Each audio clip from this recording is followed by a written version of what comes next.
It's time to head to Horsham District, and the big Peter Weir is with us. What was a pretty dirty day down at Kalkee. Hey, Weary, how are you, mate?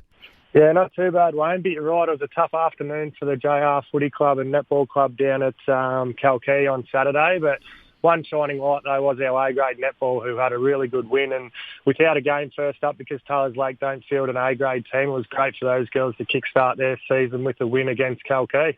Yeah, Penny Fisher is back at the club, and I think there's some good signs for the Storm girls. So we're looking forward to seeing how they go. What about the fact that you down at your home deck again, and you'll certainly be happy about that?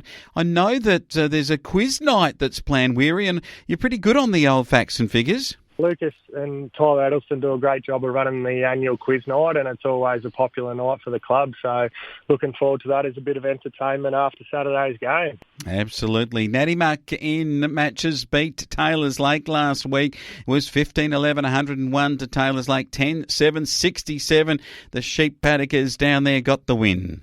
Yeah, Koning was the difference in that game with 6 goals. He always plays well against his old side, Taylors Lake, and yeah, he would have been the difference in that game. Narajawa Kwantong 16-15 to Laharam 2-5. The red and blue boys, no match for the red and black.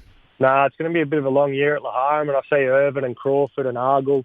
You know, their 3 main boys will be in their best a lot, but I think in contrary to that, the Kwantong boys have got such an even spread and a great team. So I think, Kwantong are going to be a team to beat again. Oh, there's a team to beat this year, and that is Rapanya.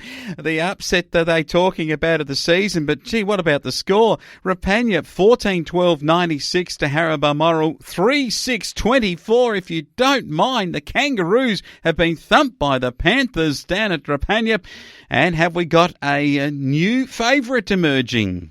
Oh, I think we do. I think it would have been a lot of years since Harrow have lost like that, and I think they did have a couple of boys out, but there was no excuses coming out of the Harrow Balmoral camp, and a lot of the commentary was about Rapanya and how they are the real deal. And I see Tyler Saunders, one of their midfield recruits, played well, and I think Mitch Gleeson, who's come over from the North Central as a league medalist over there, is having a real impact for them through the middle and as a mobile ruckman. So there's some exciting recruits for Rapanya, and so far they're putting it together out on the field. Oh, they certainly are.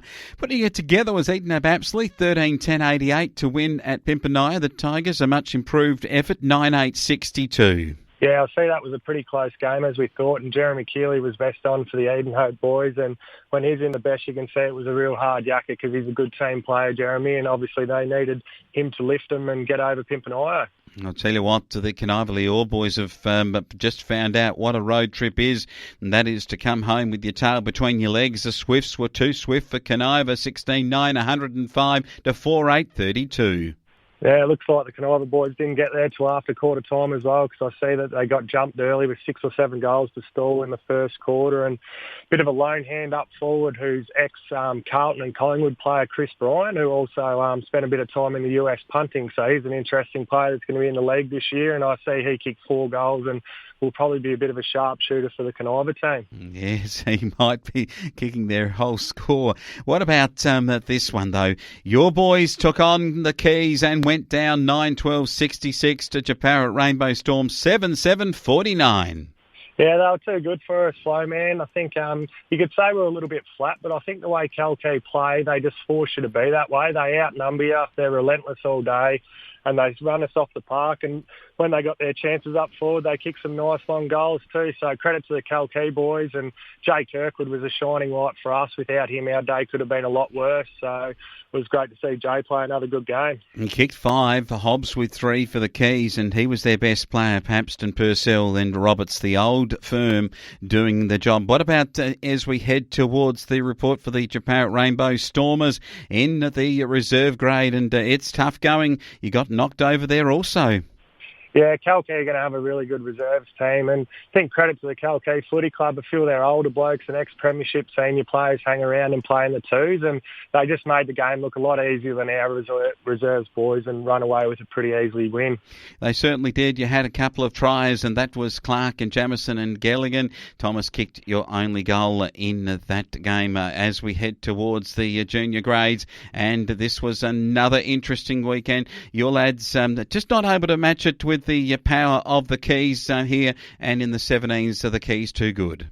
Yeah, they were, and thanks to the Calkey boys for lending a few players. But yeah, so it's good to see Louis Cox and Murphy Leach and these fellas play well. And this year in the under-17s, because they're going to obviously have a lot of under-14s filling in, they're having a best under-14 in the under-17s, and this week it went to Cooper Stasnowski, so well done to him. And fittingly, it's the Bo Bakery Awards, so they're trying to put a bit of meat on some of these young boys coming through his bones. They're good supporters too here of our Japarut Rainbow Storm report, the Bo Bakery in both Hopetoun and also at Rainbow. What about in the kids? It was a good credible effort from your 14s. It was Calkey 6-10-46 to 2-2-14. Yeah, the boys are a bit disappointed they didn't hit the scoreboard goal-wise until the last quarter, so you can see there's a bit of fire in the belly this year with the under-14 boys, and they are keen to go out there and hit the scoreboard and get close in games, and if not, win them. And so that was a good attitude to hear from the under-14 lads, and yeah, it was great to see Will Fisher named best on ground. He's a real promising talent coming through the grades. All right, this week's game's just a quick tip. Taylor's Lake to play Harrow in senior football.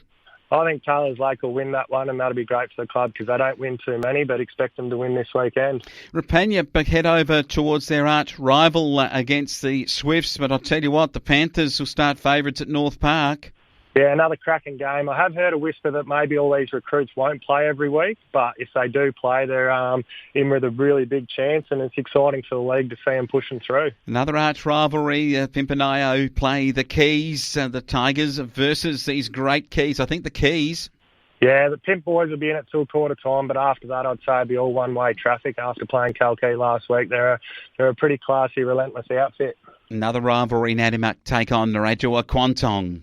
Yeah, it's always been a big rivals game out there, and I think Nadimak had a slow start. I know Rupp are good, but they were slow in the first round, got a bit of momentum second round, so they'll be a lot better, but I think Kwantong should win in what might be a close game, but I think the Kwantong boys will win 3 in a row. All right, a Western Derby. It's the Harrow Balmoral boys taking on Caniva Leor at Caniva. Can they start some rivalry here? Oh, I think they will. It's a huge game for both clubs really now. Caniva will be disappointed with their showing so far in the Horsham District League, and unfortunately for them, they're going to come up against a Harrow team that's really really wanting to bounce back quickly. And I know Nick Peake, and I know enough about the Harrow Footy Club, and they would have been gracious in defeat last week, but all those boys driving home would have been thinking we need to improve, and they'll know it's only April and there's plenty of the season to go, and they'll put their heads down and bums up, and they'll be really keen to bounce back. And I think once you add Michael Close and Simon Close back into that footy team, they're all of a sudden going to improve, and the boys around them improve, and yeah, they'll be keen to bounce back against Caniva. All right, that's your Parrots. It is a home deck of your boys at the top of the Mallee. Play the boys from down in the Wannon area of the southwest. The Edno Apsley, if they visit Japarut Rainbow, can you bounce back after last week's loss?